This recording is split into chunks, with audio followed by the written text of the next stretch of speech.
I'm Ian David Jarvis. I'm a comics artist and exhibiting at Comix Festival for the first time. So right now I'm just kind of designing characters for Pumpkin Trouble. This is actually the first few pages of Junkaku #1. These are the rough pages. So just to kind of show people how it starts from a very rough drawing to the more finished product. Just to kind of show people step by step how it works. On the wall here I have a few sample pages. Hello, my name is Sam Johnston. I'm part of the Artist Alley here at the Comix Festival of Graphic Literature. These little small things are thumbnails. They're basically like little page layouts of pages for the graphic novel. This is for the third Fang Tao's graphic novel, which is I'm probably going to start work on next year. I'm just doing some short stories with the characters in between. The first book was 228 pages, and the one after that was 246. You can see some of them here on the lower end of the table.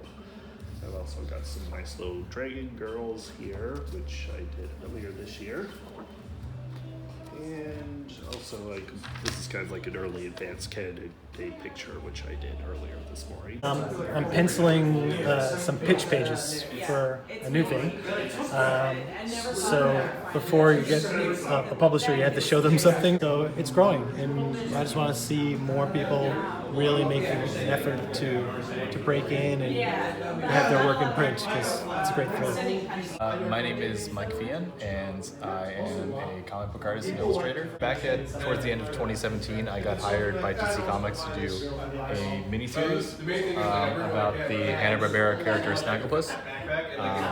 So I was the penciler on this whole series of 6 issues, and in the last year it got nominated for and won a GLAAD Media Award, and it recently was nominated for an Eisner Award, which is basically the Oscars of comics for Best Limited Series, and that the winner will be announced at San Diego Comic-Con this year, which is in about 3 weeks from now.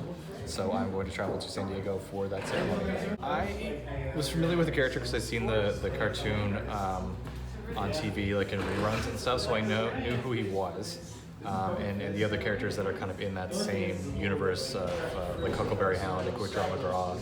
And I'd seen a headline maybe earlier in 2017 that was like, DC Comics is rebooting Snagglepuss as a gay Southern Gothic playwright who is being targeted by the US government in the 1950s.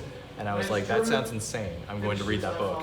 And then 6 months later, I found out that I was going to be the artist on it, so I was very excited about it. And the writer, Mark Russell, had recently done his own take on the Flintstones, which was like a very kind of gritty but funny version of the Flintstones, so I knew that he was a great writer. So I was excited to work with him, and when I got the script for Snagglepuss, it was fantastic. GLAAD Media Award was for Outstanding Comic Book, I think is the category it's called, and where the comic deals with LGBT issues in the 1950s, it kind of got on the radar as being a good, accurate depiction of that. Right now I mainly do storyboarding work for commercials, so that's kind of my full-time gig now. But I love comics. When I'm going to San Diego in a couple of weeks, I'm hoping to meet with editors there and get more comics moving. I'm working on some creator-owned comic pitches now, so hopefully something new gets rolling soon, and I'll keep making comics forever.